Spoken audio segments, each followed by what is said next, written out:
ठीक है, तो अभी हम पढ़ेंगे न्यूट्रिशन इन प्लांट्स। तो न्यूट्रिशन मैंने बता दिया, जिसके वर्ड के आगे TION लगता है, इसका मतलब वो एक प्रोसेस होता है। तो प्लांट्स में न्यूट्रिशन का प्रोसेस कैसा होता है, किसके थ्रू न्यूट्रिशन जो है प्लांट्स के अंदर आता है, प्लांट्स लेते हैं उसको इंटेक करते हैं। तो देखो साइंस में ना कुछ वर्ड्स हैं, इंग्लिश के वर्ड से साइंस के वर्ड्स जो होते हैं डिफरेंट होते हैं कुछ।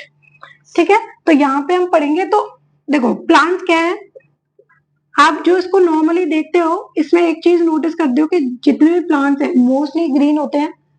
ठीक है, ग्रीन देख के हम क्या कहते हैं कि ग्रीन है, किसकी वजह से? क्लोरोफिल। ये हमारा नॉर्मल स्टेटमेंट होता है कि प्लांट है, ग्रीन किसकी वजह से है? क्लोरोफिल। बहुत लोगों को ये भी नहीं पता होता। अब क्लोरोफिल क्या काम करता है इसमें, कैसे इसके जो न्यूट्रिशन होता है उसमें हेल्प करता है? तो सबसे बेसिक प्रोसेस जो है, जो कि हम शायद सेकंड या थर्ड क्लास से पढ़ते हैं, वो होता है फोटोसिंथेसिस। ठीक है, फोटोसिंथेसिस एक ऐसा प्रोसेस है जिसके थ्रू प्लांट्स जो है अपना जो फूड है वो प्रिपेयर करते हैं। अब वो प्रोसेस में कैसे प्रिपेयर करते हैं, कौन कौन सी चीजें जो है उसकी हेल्प करती है, वो यहाँ पे हमें देखना है। ठीक है, तो एक और चीज है साइंस में, आप अपनी डेफिनेशन को अपने वर्ड्स में ही नोट कर सकते हो इजीली। इसमें आपको जो डेफिनेशंस होती है वो लर्न करने की जरूरत नहीं है। मैंने क्या कहा, फोटोसिंथेसिस एक ऐसा प्रोसेस है जिसमें प्लांट्स जो है अपना खाना बनाते हैं। किसके हेल्प से बनाते हैं वो अभी देखना पड़ेगा। तो देखो फोटोसिंथेसिस में दो चीजें होंगी। सबसे पहले मैं रिएक्शन लिख रही हूँ, उसका लिखने का मेरा रीजन क्या है वो समझने की कोशिश करना। यहाँ पे कार्बन डाइऑक्साइड और वाटर, ठीक है, ये रिएक्ट करता है with the help of sunlight और क्लोरोफिल। अब ये बनाता क्या है? C6H12O6। आई थिंक हम सब मोस्टली इस चीज को जानते हैं, जो नहीं जानते वो समझ लो। अब मैंने पहले रिएक्शन क्यों लिखा, मैंने पहले डेफिनेशन क्यों नहीं लिखा? क्योंकि कुछ चीजें ऐसी होती हैं, आप रिएक्शन अगर याद कर लो ना, उसके थ्रू आप डेफिनेशन इजिली उसको लिख सकते हो। यहाँ पे मैं लिखूंगी कि फोटोसिंथेसिस एक ऐसा प्रोसेस है जिसके थ्रू प्लांट्स जो है अपना खाना खुद बनाते हैं with the help of sunlight and chlorophyll. ठीक है, इसमें क्या होता है, जो CO2 और वाटर मॉलिक्यूल जो लेते हैं वो कन्वर्ट हो जाता है ग्लूकोज में और ऑक्सीजन में।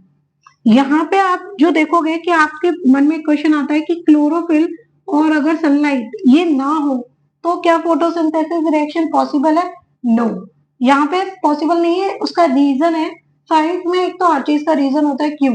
ठीक है, तो सबसे पहले सनलाइट, यहाँ पे क्या होता है कि क्लोरोफिल क्या करता है, ये जो लाइट एनर्जी है, सॉरी, जो लाइट एनर्जी है वो उसको केमिकल एनर्जी में चेंज करता है। ये भी आपका क्वेश्चन आ सकता है, वन वर्ड में भी आ सकता है कि क्लोरोफिल का फोटोसिंथेसिस रिएक्शन में क्या रोल होता है। ठीक है, what is the role of chlorophyll in the photosynthesis reaction? तो आप वहां पे बोलोगे सिंपल कि ये लाइट एनर्जी को, जो कि कहां से आती है? सन से आती है, सनलाइट से। वो लाइट एनर्जी आएगी, वहां से वो उसको केमिकल एनर्जी में चेंज करता है। उसके थ्रू ये वाटर मॉलिक्यूल है, ये हाइड्रोजन और ऑक्सीजन में ब्रेक हो जाता है और इसका क्या होता है, CO2 का रिडक्शन हो जाता है। क्या हो जाता है? रिडक्शन होता है। याद रखना, CO2 का रिडक्शन हमेशा होता है फोटोसिंथेसिस रिएक्शन में, वो बनाता है ग्लूकोज। अब ये तो प्रोसेस हो गया फोटोसिंथेसिस का। तो यहाँ पे डेफिनेशन में क्या लिख सकते हो easily, it is a process in which plants make their own food by the help of chlorophyll and sunlight, in which CO2 and water molecule gets converted into glucose and oxygen। ये आपकी simple definition हो गई, और मैंने definition याद भी नहीं किया है, ना बुक में से देखी है, मैंने सिर्फ रिएक्शन को देख के डेफिनेशन को फॉर्म कर दिया। अब इसके बाद एक और चीज आती है, क्लोरोफिल, जो कि क्या होता है? क्लोरोफिल एक पिगमेंट है जो कि ग्रीन लीव्स में मोस्टली पाया जाता है। ठीक है, मोस्टली ग्रीन लीव्स में ही क्लोरोफिल पाया जाता है। इसमें सेल्स कौन से पाए जाते हैं क्लोरोफिल में? तो आपको लिखना है क्लोरोफिल के अंदर जो सेल्स पाए जाते हैं, यहाँ पे है, उसको कहते हैं क्लोरोप्लास्ट। ठीक है, ये सबसे ज्यादा इंपॉर्टेंट जो रोल प्ले करते हैं क्लोरोफिल के अंदर, वो यही होते हैं।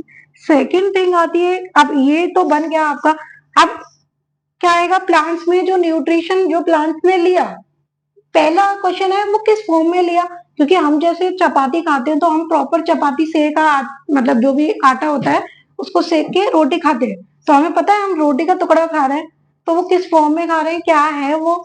अब इनको कैसे पता चलेगा कि हमने जो फूड यहाँ पे प्रिपेयर किया वो किस फॉर्म में किया, तो यहाँ पे आप देख रहे हो ये आया आपके पास ग्लूकोज, तो ये क्या होता है कार्बोहाइड्रेट, ठीक है। तो यानी कि जो प्लांट्स ने अपना फूड जो प्रिपेयर किया वो किस फॉर्म में किया, कार्बोहाइड्रेट। याद रखना plants prepare their own food in the form of carbohydrate, but जब ये स्टोर करके रखेंगे ना तो ये चेंज हो जाएगा स्टार्च में। इस चीज को याद रखना, ये इंपॉर्टेंट भी है। प्लांट्स जो है, अगर कोई आपसे पूछता है, ये 12th में भी बहुत आता है, 10th में भी आता है, कि प्लांट्स जो है किस फॉर्म में अपना फूड जो है स्टोर करके रखते हैं, तो आपका आंसर होना चाहिए स्टार्च, और किस फॉर्म में अपना फूड बनाते हैं, दोनों अलग अलग क्वेश्चन है, वो होता है कार्बोहाइड्रेट। तो यही सिर्फ आपका न्यूट्रिशन इन प्लांट्स है, इसके अलावा आपका कुछ भी नहीं है।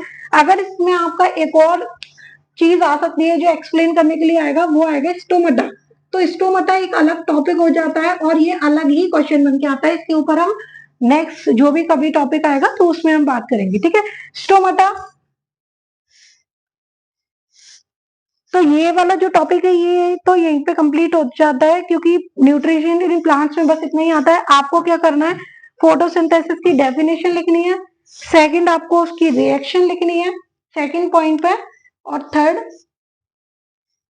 थर्ड पॉइंट पे आपको क्या करना है, फोटोसिंथेसिस जो प्रोसेस हुआ है उसके कुछ स्टेप्स होते हैं जो कि आपको इसमें नोट करने हैं, तो जिससे आपका जो न्यूट्रिशन इन प्लांट्स है ना वो टॉपिक कंप्लीट हो जाएगा। तो इसमें प्रोसेस जो न्यूट्रिशन प्रोसेस है उसके क्या क्या स्टेप्स है, पहला तो आपने स्टेप देखा ही था, सिर्फ 3 स्टेप है इसके। पहला कि क्लोरोफिल की हेल्प से ये क्या करता है, सनलाइट को, सनलाइट जो कि जिसमें लाइट एनर्जी होती है उसको कन्वर्ट कर देता है केमिकल एनर्जी में, ठीक है। सेकेंड, ये जो आपका CO2 है उसको कन्वर्ट करता है C6H12O6, यानी कि कार्बोहाइड्रेट रिडक्शन होता है इसका। थर्ड स्टेप होता है ये वाटर मॉलिक्यूल को ब्रेक डाउन करता है हाइड्रोजन और ऑक्सीजन में। सिर्फ ये 3 स्टेप, तो इस 3 स्टेप होते हैं फोटोसिंथेसिस रिएक्शन के, इसके अलावा इसमें कुछ नहीं होता। अब इसको आप अपने जो डेफिनेशन की फॉर्म में है उसको राइट कर दीजिए आराम से, उसके बाद आप चाहो तो रिएक्शंस भी लिख सकते हो। इतना ही टॉपिक है आपका न्यूट्रिशन इन प्लांट्स में, और कुछ भी नहीं है। इसके बाद हम जो स्टार्ट करेंगे वो नेक्स्ट टॉपिक वो होगा nutrition in animals. Nutrition in animal में बस आपको ये पता करना है कि जो फूड आप लेते हो, एक और चीज याद रखना, मैंने बताया था प्लांट्स में जो न्यूट्रिशन लिया जाता है स्टोर होता है in the form of starch, ठीक है। लेकिन अगर बात करेंगे एनिमल्स की, ये प्लांट्स की बात है, अगर एनिमल की बात करोगे तो इसी का आंसर होगा ग्लाइकोजन, ठीक है। तो फूड स्टोर्ड होता है एनिमल में in the form of glycogen. तो ये पॉइंट यहाँ पे जब भी आप कोई भी पॉइंट ऐसा कर रहे हो जिसमें कंपैरिजन है, मतलब डिफरेंस है एनिमल प्लांट्स में, तो आप तुरंत उसको वहीं पे याद कर लो। Thank you.